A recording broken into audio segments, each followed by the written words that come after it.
ხაშურში სამსახურიდან შინ დაბრუნებულ მამაკაცს 9 წლის შვილი გარდაცვლილი მეუღლე კი უგონო მდგომარეობაში დახვდა. არსებული ინფორმაციით ქალი კომატოზური მდგომარეობით კლინიკაშია გადაყვანილი. ოჯახის ახლობლების თქმით, დედაშვილს ძალადობის კვალი არ აღენიშნება. ამ ეტაპზე მომხდარის ერთ-ერთი არაოფიციალურ ვერსიად ინტოქსიკაცია განიხილება.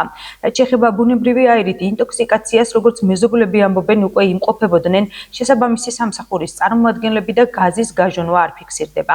შინაგან საქმეთა სამინისტრო მომხდარ ფაქტზე გამოძიება სისხლის სამართლის კოდექსის 116 მუხლით დაიწყო, რაც გაუფრთხილებლობით სიცოცხლის მოსპობას გულისხმობს.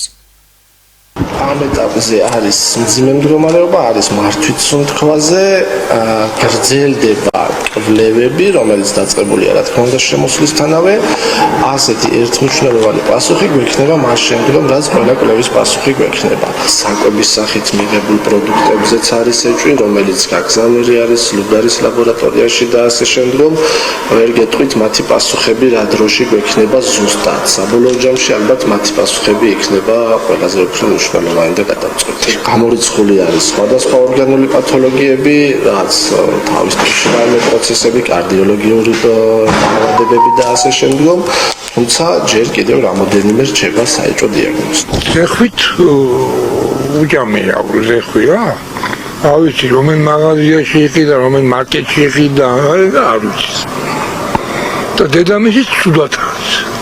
ან გადარჩებაო, ან არა.